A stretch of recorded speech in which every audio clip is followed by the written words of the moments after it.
León Tolstoy, uno de los escritores más sabios de la literatura rusa, escribió alguna vez sobre la vida. Muchos creen que la vida es un valle de lágrimas.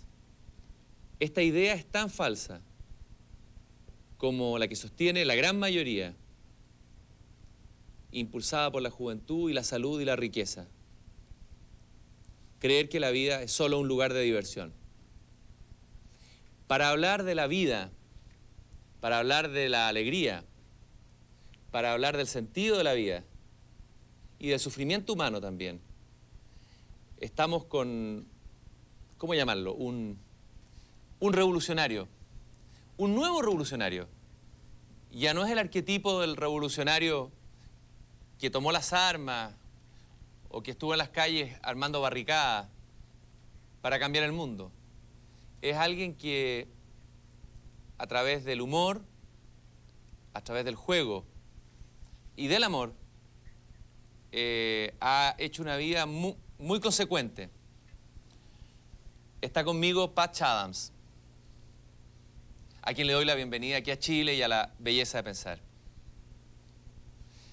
Patch, mi primera pregunta es, León Tolstoy dice que la vida no es un valle de lágrimas, pero tampoco un lugar de diversión. ¿Qué piensa usted de esa afirmación de Tolstoy? I think behind it that he might be saying that life is a choice of interpretation. He's saying that some have interpreted it as a valley of tears and some as an entertainment.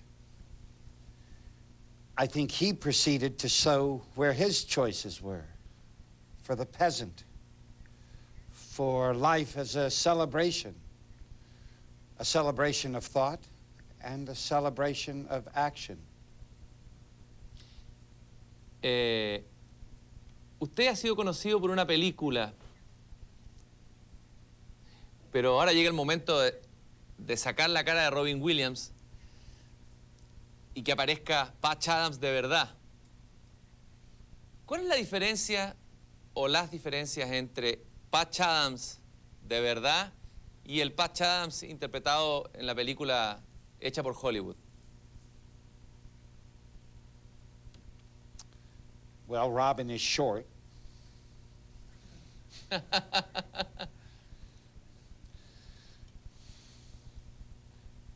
The period of time taken in the movie was when I was in medical school, 1967 to 1971. The United States was in the throes of revolution, a revolution against the Vietnam War and a revolution against racism in the civil rights movement. I was rabid in both of them. And the movie makes me look like the funny doctor. Humor, love, outside of a context of social change are entertainments. Mm-hmm. So the movie made me an entertainment when I want to use love and humor, that people will stand up for love and humor and put on the shelf the love of money and power over. I think it symbolically can be shown in the different lives that Robin and I live. And I'd like to preface this to say Robin is a beautiful man. I lived in his home. Mm-hmm. I always saw him kind and gracious. I never saw him act like he was rich and famous. However, he made $21 million Yeah. for 4 months of pretending to be me Yeah. in a very simplistic version,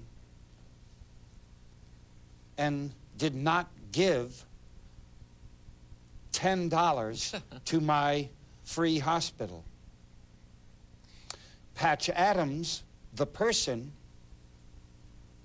would have, if I had Robin's money, given all $21 million to a free hospital in a country where 80 million people cannot get care.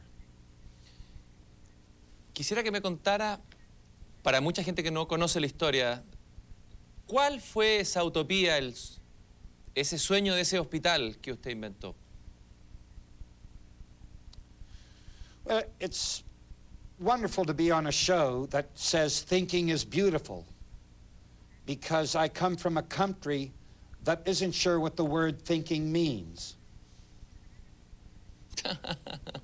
When I entered medical school, I entered it with the idea to use medicine as a vehicle for social change. I already knew that our society was collapsing under a love of money and power, not only in what it does to its own people, but to people in every country of the world.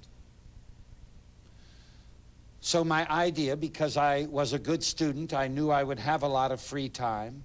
I studied the history of healthcare delivery, not only currently, but throughout history and all over the world. And the idea was to create a medical model that would address every single problem of the way care is delivered. I would suggest this is out of the healthy history of science. Here is something a society needs, health care, and it is our job to give this health care to address the needs of the people. And so every single thing that my studies gave to me then created a model where we didn't charge money, where we had nothing to do with medical insurance, where we had nothing to do with malpractice insurance.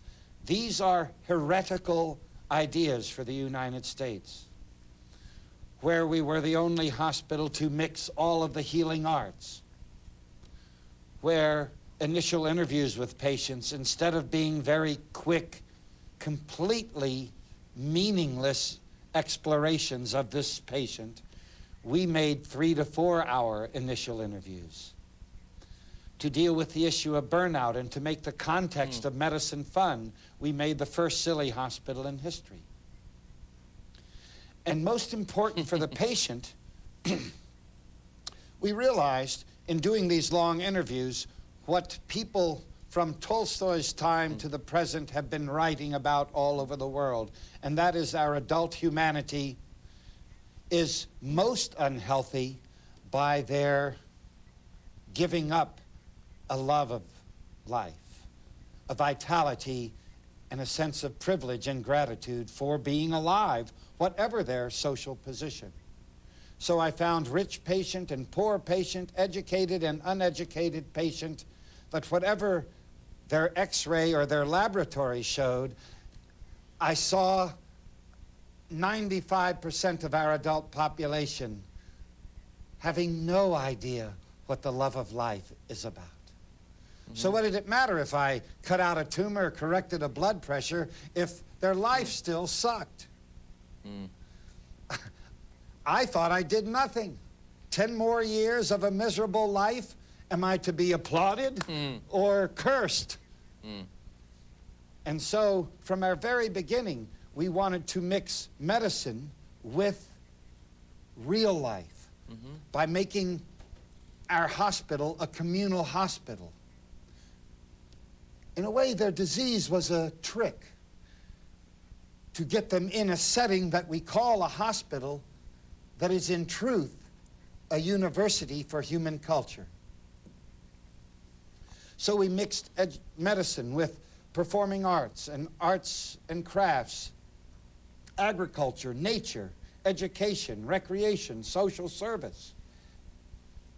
We used their disease of their kidneys to introduce them to friendship, to having a real meaning in their faith, to have a real experience with wonder and curiosity and passion and hope, not as words in a dictionary that one strives for, but as a natural experience when one wakes up.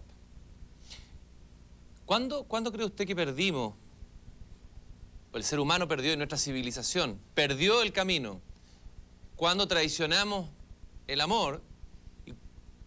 ¿De dónde viene el origen de estos males, esta idea de medicina, esta idea de sociedad, digamos? It's a great question.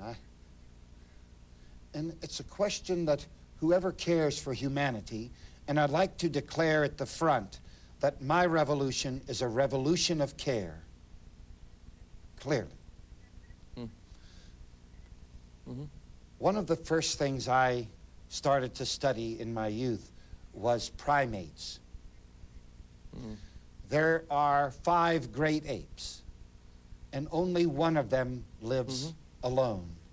The rest of us live in groups. The group comes first. Mm-hmm. We care first for the group. Intellectually, philosophically, the idea of the individual is very new to human history. It's no more than 200 years old, the idea that we are an individual, that a child should be specially cared for. These are new ideas. That before that, we were conscious of a group, of extended families was the closest to modern times. But for most of Homo sapien history, we lived in what a gorilla or a chimpanzee would be a group. Would never have thought of me. They would thought of a group. And this worked for humans, I think, until agriculture. Mm-hmm. The owning of land, my land.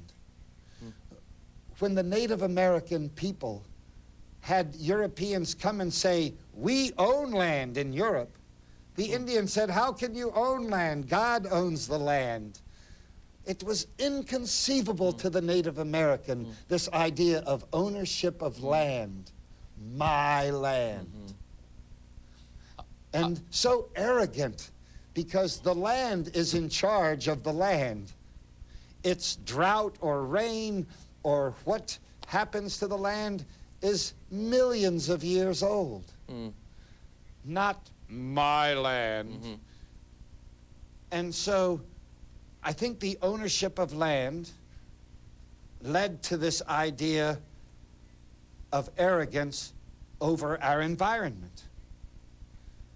And hence, in today's form, we are headed for extinction for our complete disregard for our environment. The human environment, when we start having recorded history in the West, 5,000, 6,000, 7,000 years old with the Sumerian tablets, that we don't know what really happened from land ownership to this time. So when recorded history comes in, if we look at the Greeks, Herodotus and Thucydides, we see that they record history in terms of power over. Women have shown us, when the feminist movement came, that it was his story, history. And that story is stories of war, of leaders. Then, once the war has been won, it is a story of winners of wars, not losers of wars. And once you have a winner, you distribute the land, most to the generals, second to the captains, third to the lieutenants, and the crumbs for the soldiers who actually did the work. And somewhere there,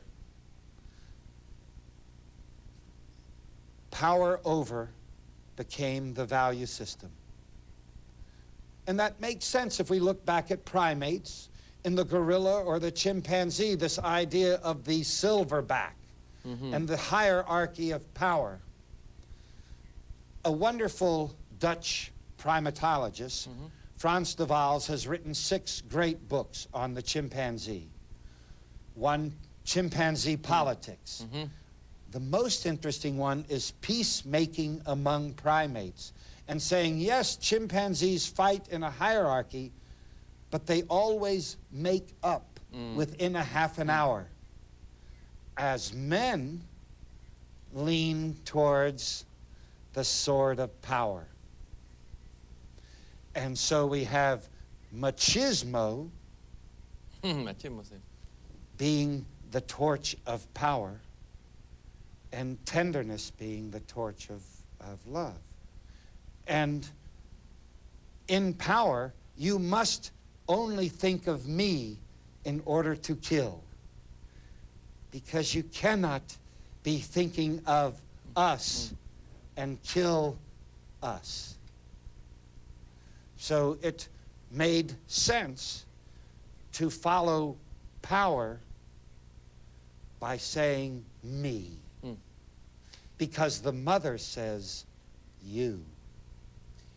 Usted ayer en un encuentro con los jóvenes, jóvenes chilenos muy impresionante, usted les dijo a ellos, ustedes quizás van a ser la última generación sobre la Tierra, y les dijo que usted había investigado sobre esto. Me gustaría que me explicara ese diagnóstico tan apocalíptico. ¿De dónde tiene sus bases? I would actually move it away from this idea of apocalyptic, because so often this word is felt to be a philosophical apocalypse. I want to tell you I am reporting medical information. I'm not actually calling it an apocalypse.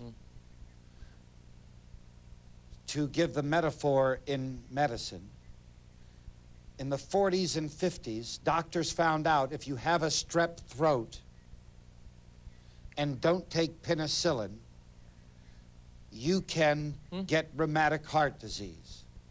It was the #1 heart disease in the world at this time from a strep throat. When doctors discovered if I give penicillin, I can prevent the rheumatic heart disease. At first, doctors did not want to do this. They said, how can a little sore throat, I had one last week, how can this cause permanent damage in the heart? But the connection was clear. The doctor's report was then to convince the patient and say, you have a strep throat. You need to take the penicillin. It is in that position that I want to talk about our extinction. Because it is not a philosophical conclusion. It comes from a scientific assessment of many factors. With rheumatic heart disease, we can have one factor, a strep throat. With extinction, we must look at many systems. The most fragile and the one most affected by our arrogance has to do with our environment.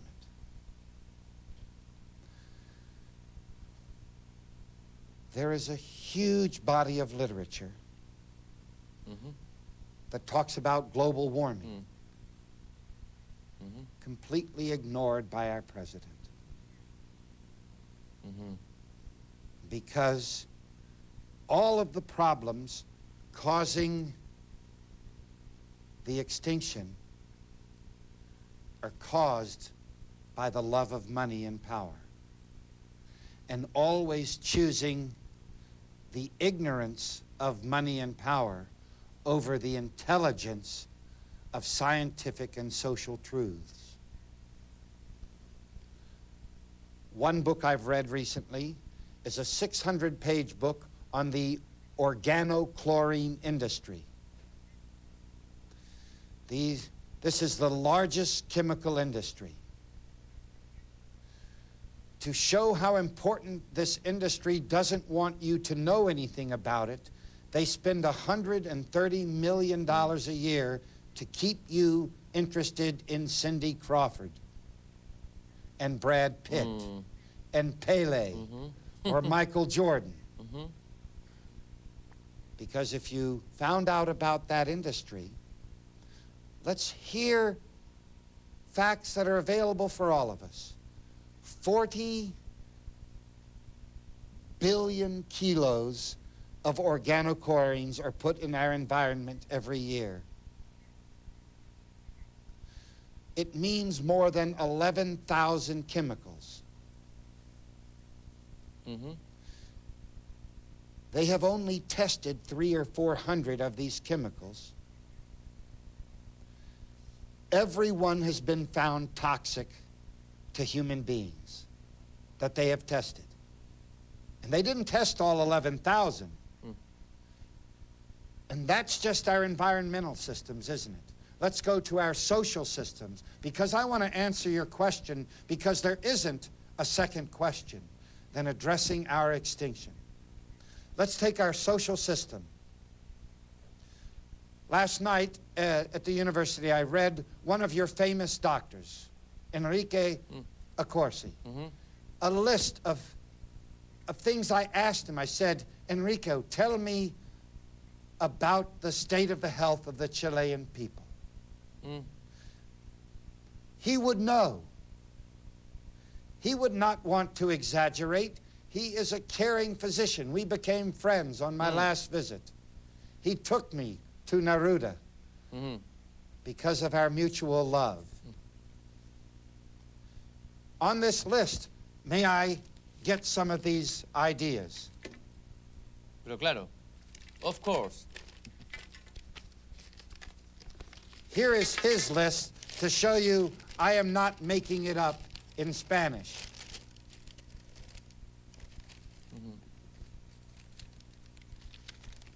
These are in the social ecology of your people in Chile. How he divides the population into 5 different segments of the 20% that are poorest, the 20% that are richest, and in between. De todas estas cifras, ¿cuál es la que le impresiona a usted más de la situación de Chile como médico, de nuestra Of all enfermedad? of these things, ¿Cuál es la más grave? The one that tells us that we will be extinct the most, your men beat your women. The world champions in domestic violence. And I want to look in the camera and tell these stupid men of Chile, you beat your women and you kill your future. You can beat each other, but when you beat your women, first of all, you show your cowardice because you know you can beat her up. And you need, because of how small you feel, to do this. You cannot beat your women. You are also world champions in beating and mistreating your children. Where is there a future?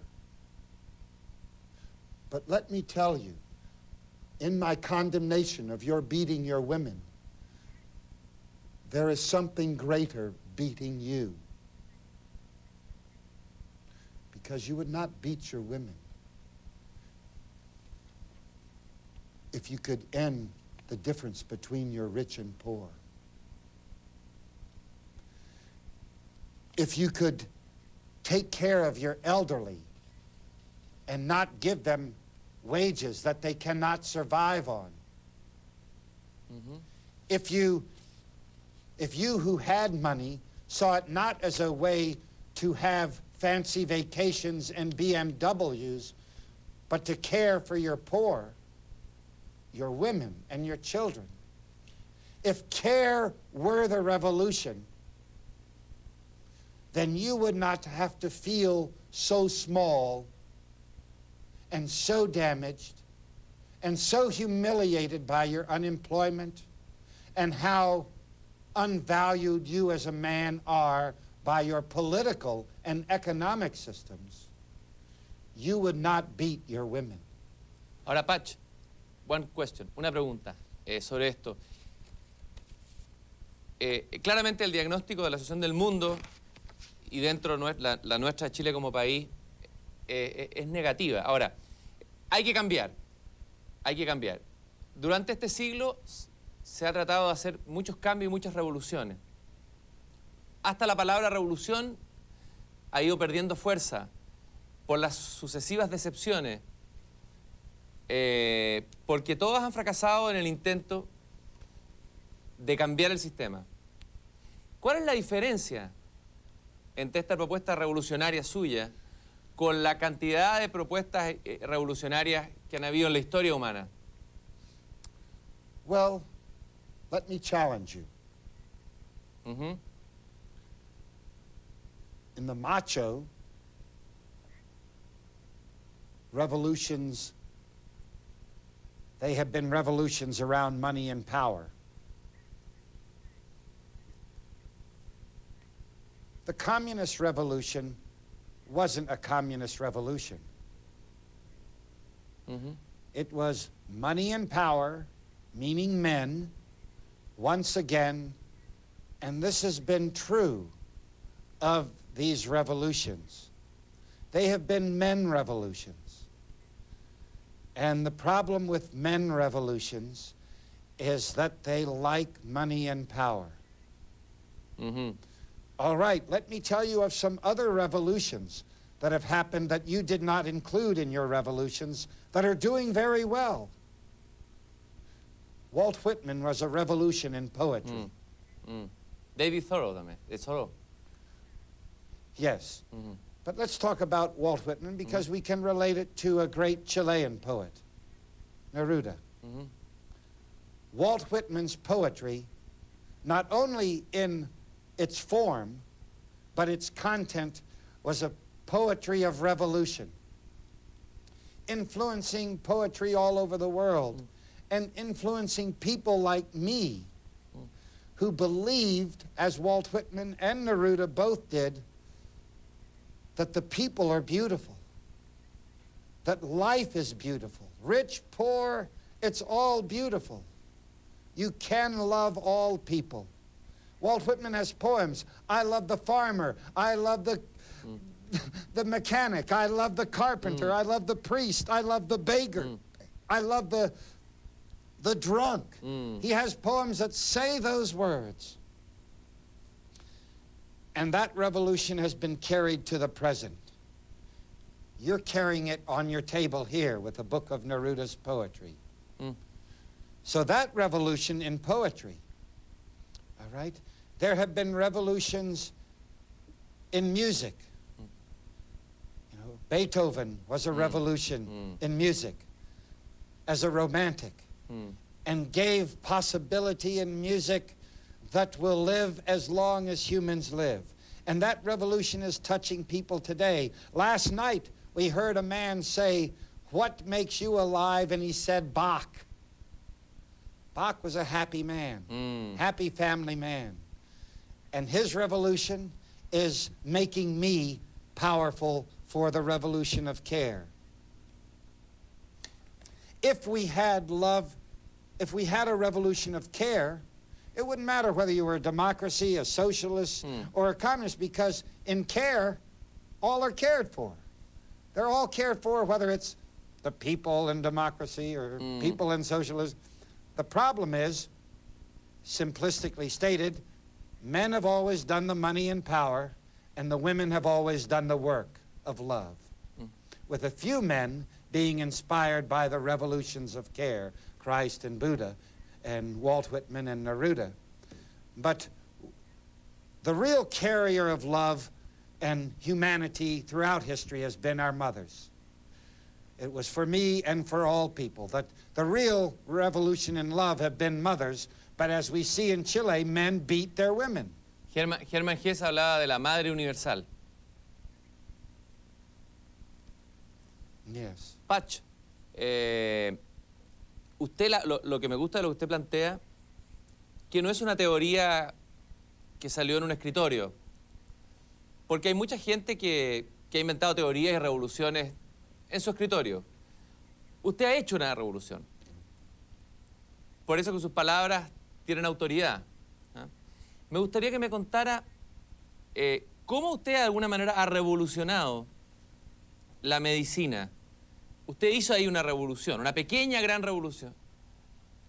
¿Qué es lo central de esa pequeña gran revolución que usted hizo en la medicina?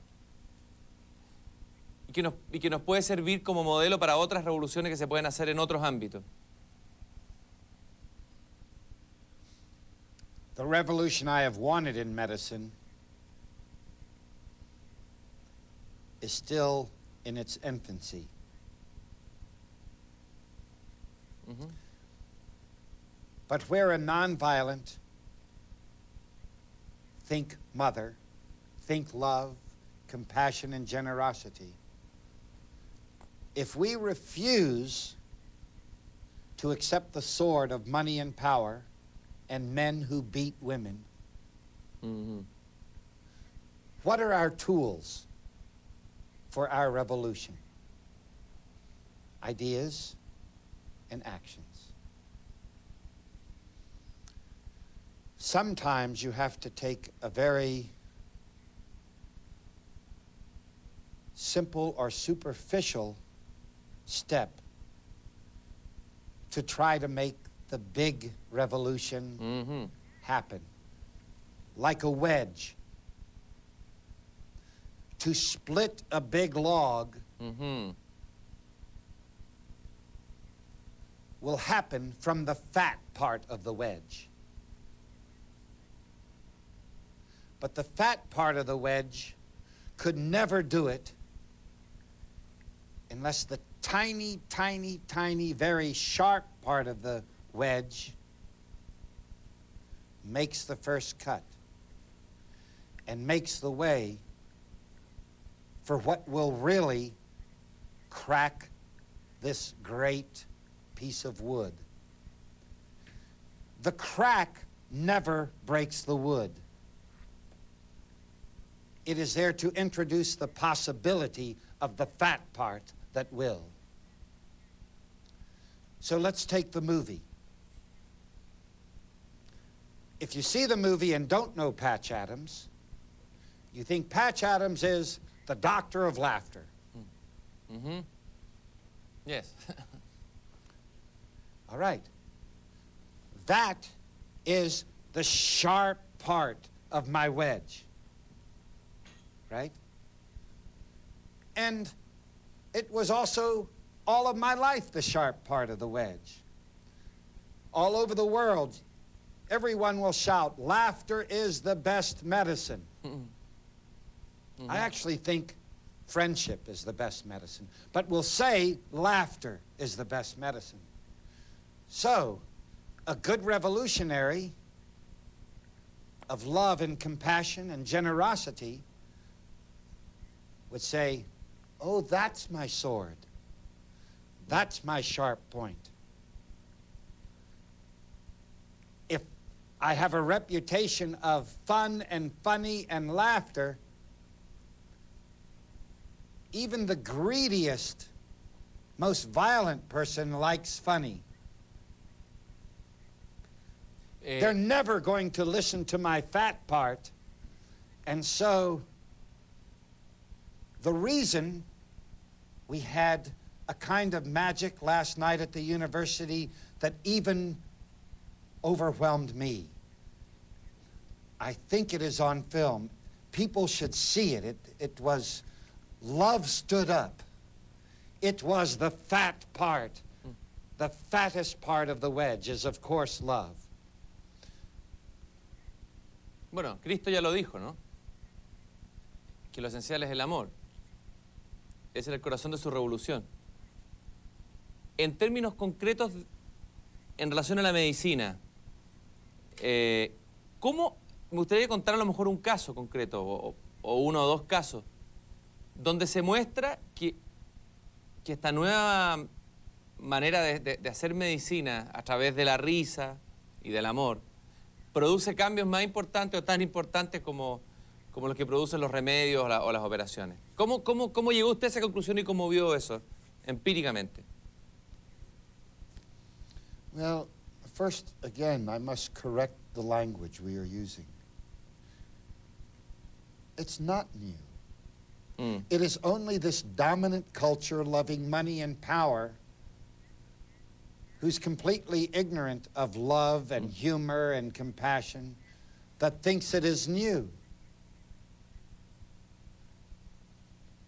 Whatever I have done in medicine was done to me by my mother. She was a school teacher who loved me and was fun. So it had nothing to do with new. It had to do with feminine power. I am nothing as a man except as my mother made me. That has to be heard. It has to be heard. We have to stop hitting and hurting women and children. We have to. There's no hope without it. So, all I did, when I was in medical school, there were no women in medicine. Men had power to prevent women from going into medicine, so I had to be a fake woman. I kind of look a little like one. Women wear colorful clothes, have long hair, and are friendly. So I was an infiltrator of my mother in my body, like a possession. Because what my mother did, and maybe your mother did, Yes. was that she made me. And so when I saw the injustice and the wrong behavior of arrogant, egotistical doctors who thought they had more power over the nurse and the technician and the parents and the children, I knew they were wrong. And I can give my 34 years in medicine is a constant story of that wrong and the constant truth of the power of love and humor. And I'll give you a couple of examples. When I was a medical student, I was in the emergency room and a family's child was brought in dead from an accident. When I was in training, never once did the male doctors ever mention the word love, ever mention the word compassion, ever mention anything to do with actual human exchange of something other than information and procedure. They did that very well. It was such a wrong direction. So, I had no training as another male doctor who was supposed to follow in those footsteps to what to do with this family. You know, I can tell them the child will go to the morgue and that maybe you need a prescription for a medicine to help you sleep. Completely ignoring that they just lost their child. They're weeping and they're going, well, maybe you need a sleeping pill for the sleeping and we'll be sure to take care of all the...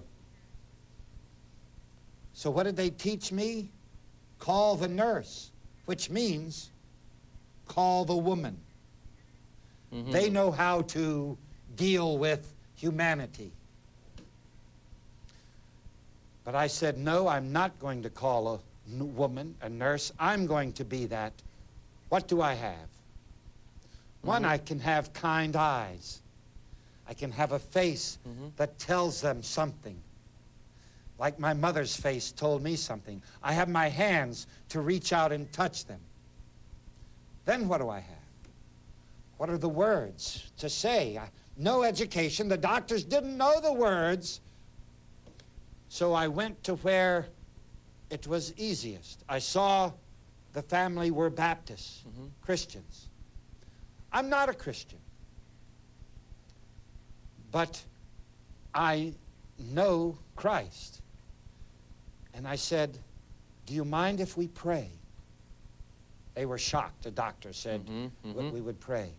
I went down on my knees.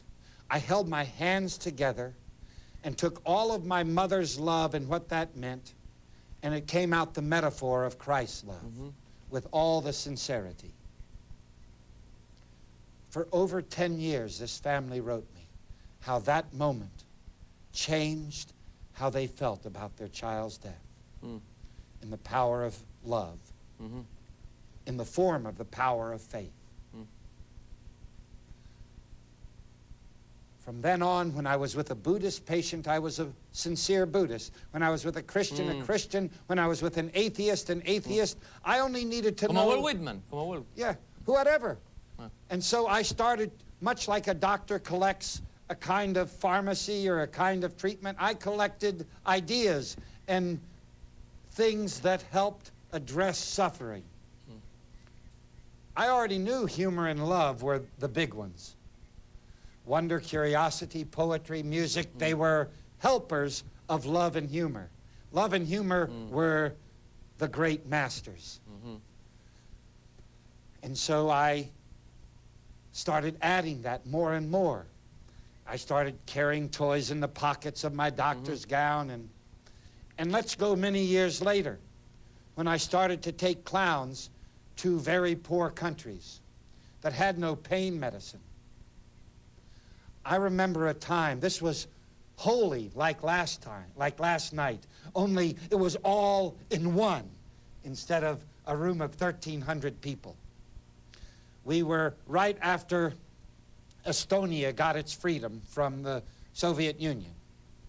I said, let's go to a country who just gets its freedom so we can taste this feeling. It was after 2 weeks of working 10, 16 hours a day in hospitals of poverty where they have no medicine for pain. So when a child has bone cancer, they just scream in pain. They just scream in pain, and the mother sits there faithfully loving them and stroking them while they scream in pain. It was the last hospital of the trip. It's impossible to say the fullness and feeling of joy of spending 2 weeks to take suffering. Well, I went into the hospital. I saw this mother stand outside of the door, and I saw her crying, and I knew the clowning was not for her, but what was behind the door.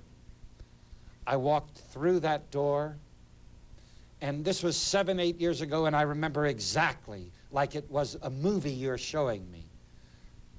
And there was a young boy, 6 years old, named Rido. I never even hear this name before.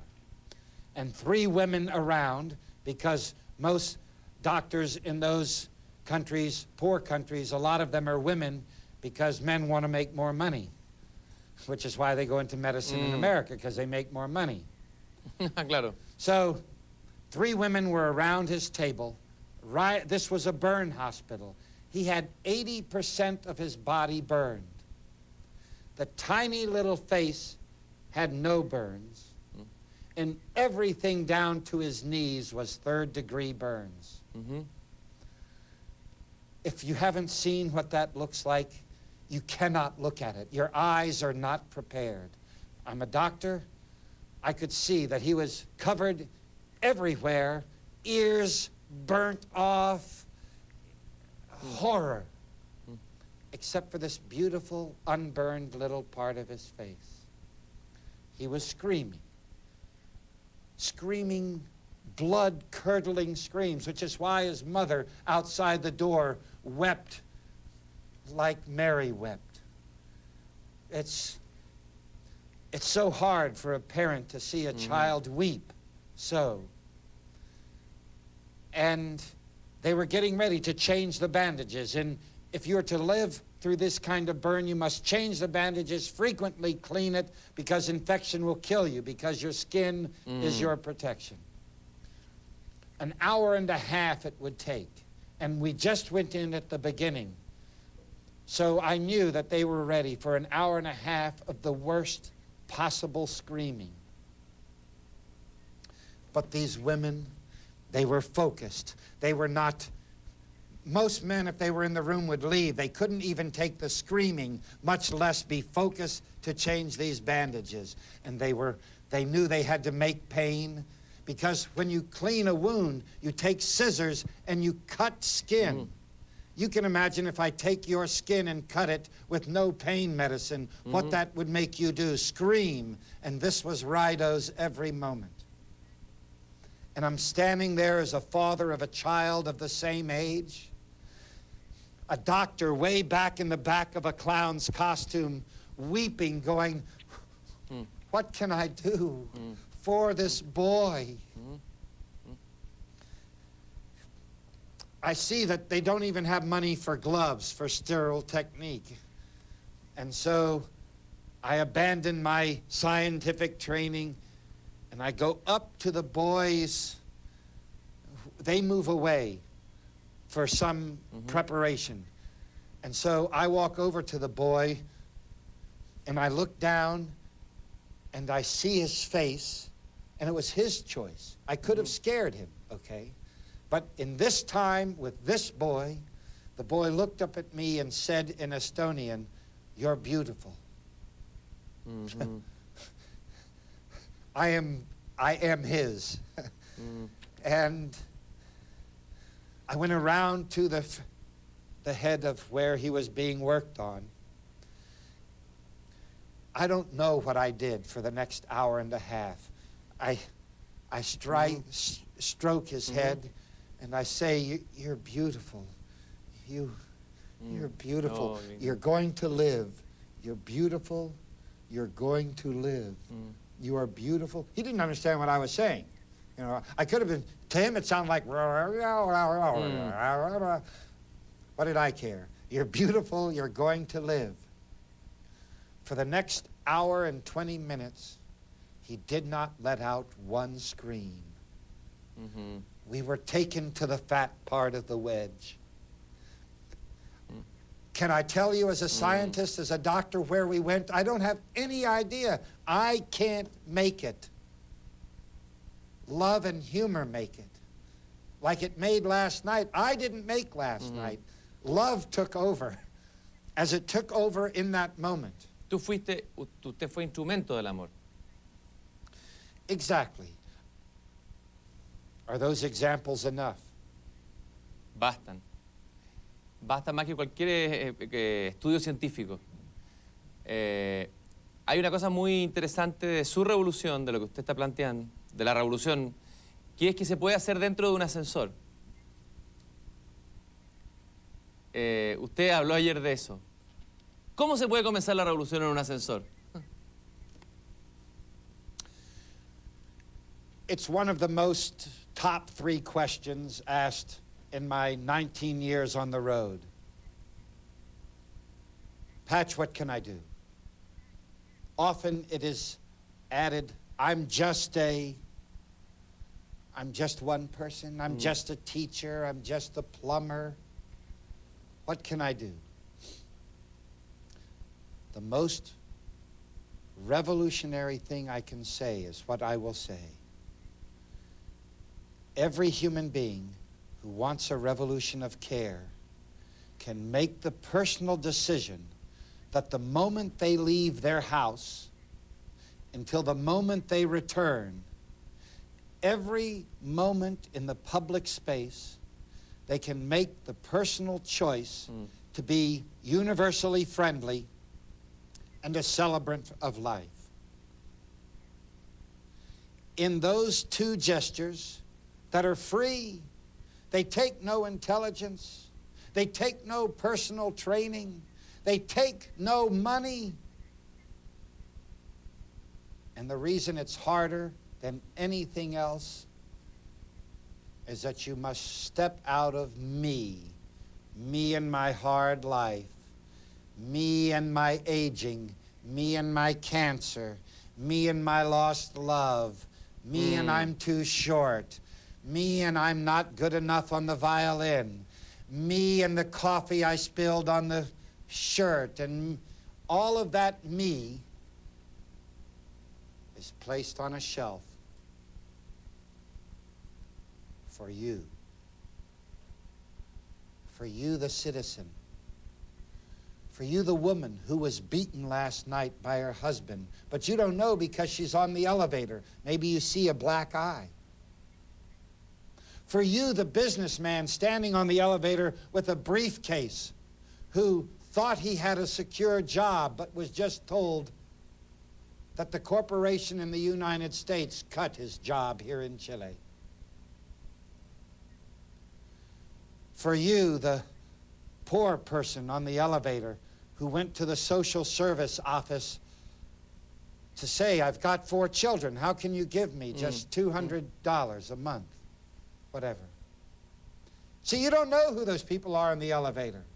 You don't know if they won the Olympic medal or they just lost their job, because none of them will have the courage to say on the little sign, I need your love in this moment.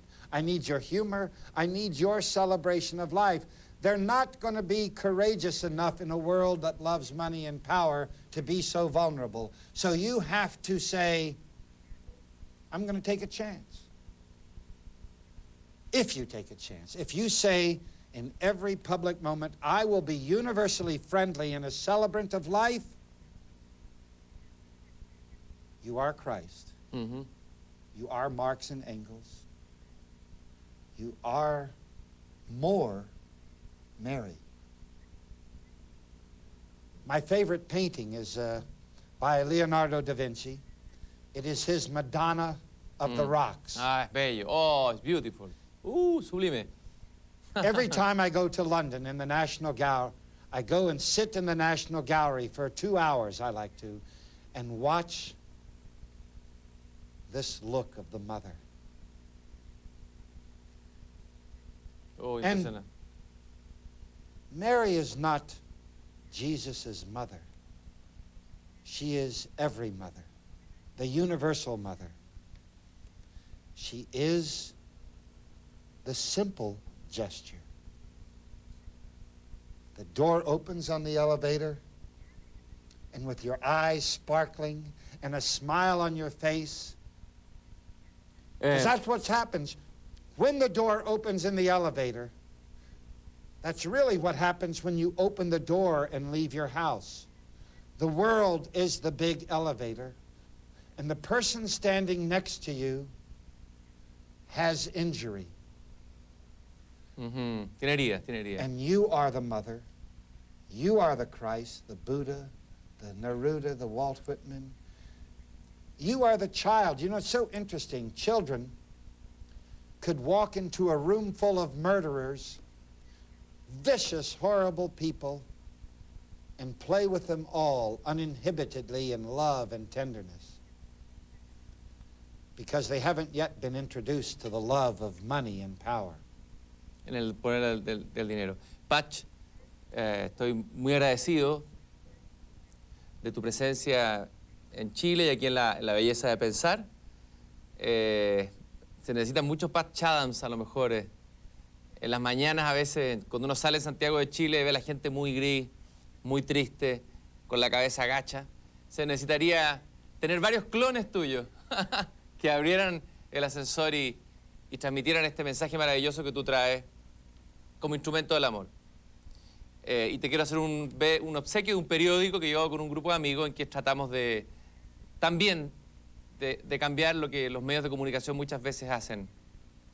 Muchas gracias, Patch, por haber estado aquí en La Belleza de Pensar. Thank you. And Christian, I want to say back to you, I have been on television and in the media for 18 years and never once felt the beauty of thinking. It was shallow and stupid. Interviewers asking me, who's trying to help people, what Robin Williams was like. That's their intelligent question. Or even stupider question. So I don't know why you're allowed to do this show. But whatever it is, keep courage. Muchas gracias. Keep knowing that it is only really through thinking that the decision for love will be made.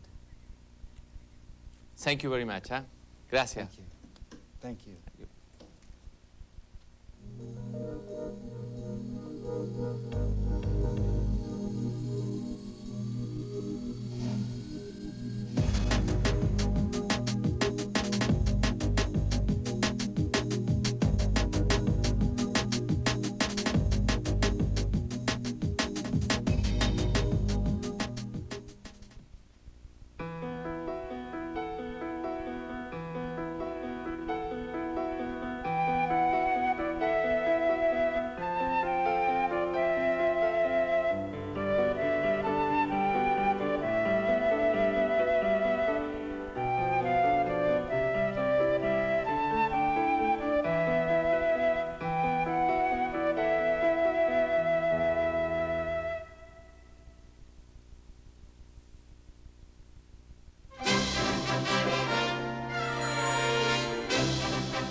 Descendiente directo de don José Miguel Carrera, Pedro Lira Urquieta, humanista católico, sobresale como una de las personalidades más destacadas del siglo.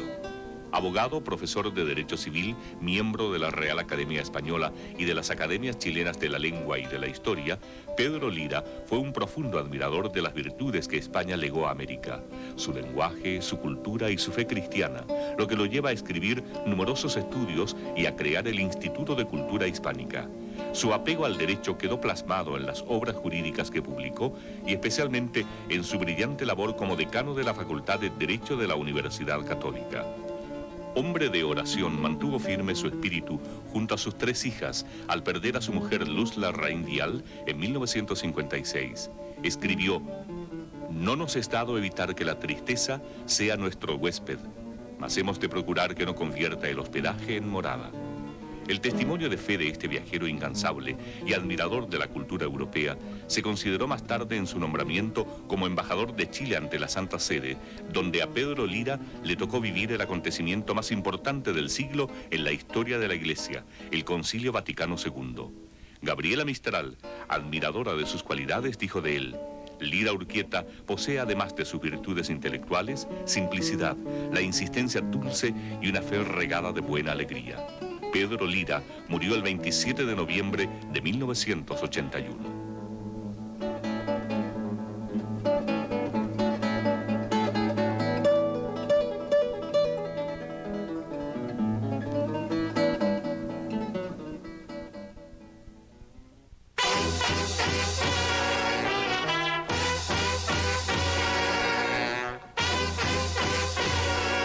Nada simple, todo simple, en Canal 13 Cable. El 2006. Canal 13 Cable es cultura y conversación. Todos los días, a partir de las 8:30 de la tarde, nuestra pantalla se abre a poetas, artistas e intelectuales. Pero también somos cultura en el más amplio sentido de la palabra. Cultura por el gusto en Sabor TV y COVE. Cultura por el oído en Providencia Jazz y desde el Municipal. Cultura en la manera de conversar, como en Tertulia o El niño que yo fui. Un sorprendente viaje a la infancia. Descubriremos nuevos lenguajes de comunicación y cultura en formato documental. Y acudiremos también al Bicentenario, una serie de programas que indagan nuestras raíces más profundas. Identidad, pertenencia, conocimiento y creación. Eso y más cada tarde con la cultura y conversación. Una de las 3 claves de Canal 13 Cable. Una televisión para vivir. Todos necesitamos un empujón para poder partir. Fondo Esperanza, Fundación del Hogar de Cristo, lo hace, otorgando microcréditos a emprendedores de escasos recursos. Ahora necesitamos que des más. De esos pequeños empujones. Así tu dinero seguirá dando nuevas oportunidades a gente que quiere surgir. Colabora con Fondo Esperanza.